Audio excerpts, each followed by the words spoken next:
Is Magic the Gathering expensive? No.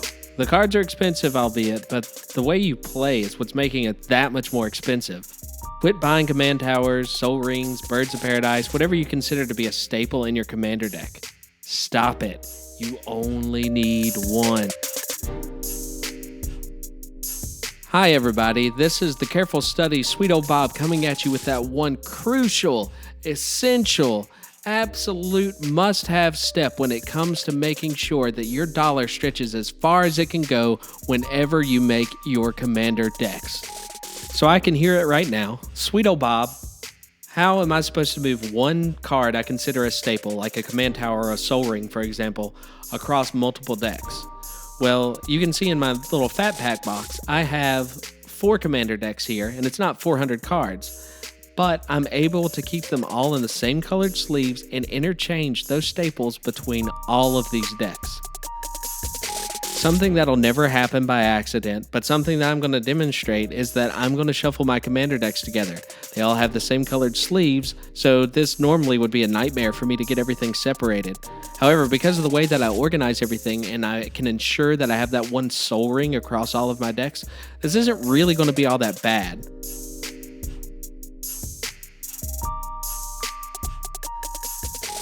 So, as I've mentioned, I have 4 commander decks, and I'm going to show how I keep them organized.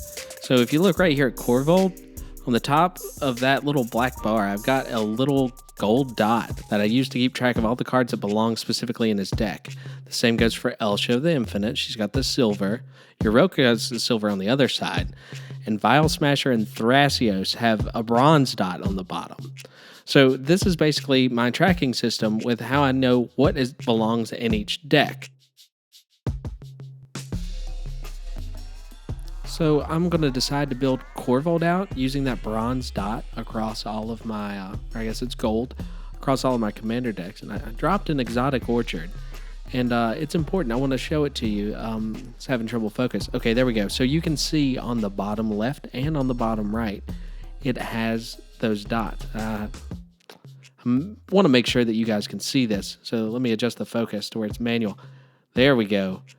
Yeah, so right there, we've got those dots that I'm going to be using to make sure that I can switch between my decks. It's important too because in my binder, you can see here with my soul rings, I've got multiple copies of Soul Ring.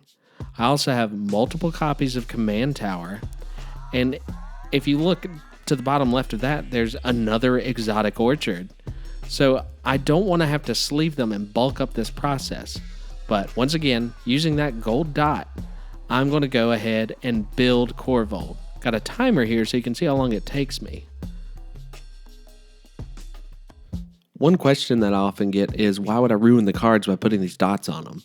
Well, the dots are used with a metallic Sharpie, and they're put on a perfect fit inner sleeve. So that way, if I need to change something out, or maybe there's a strict upgrade, like from, I don't know, some mana rock to, say, a mana crypt, it's really easy to slip that in and just interchange and roll with it the way that it is.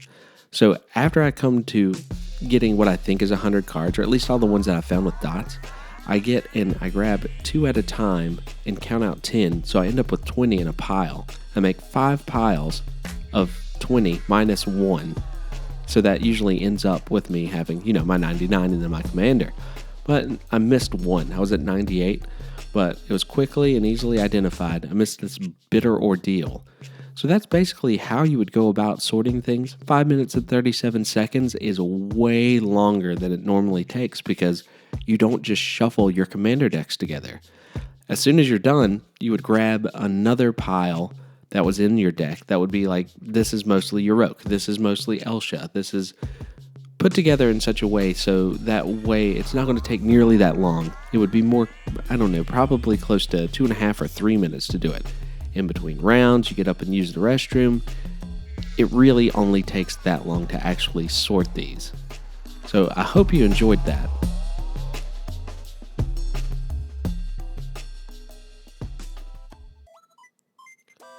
The next time you're looking in your collection and you decide that you want to have Cyclonic Rift or Insurrection or even Demonic Tutor in whatever deck it is that you've got, why can't it go in all of them?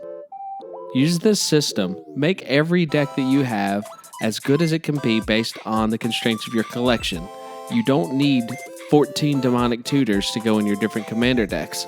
All that you need is one. Use your wallet a little bit more wisely. Instead of spending $40 on a demonic tutor, spend $40 on sleeves and put it in 6 commander decks. It's really that easy. I really hope that you guys enjoyed this video. Like and subscribe if you're into that. And thanks, guys. Until next time. Peace.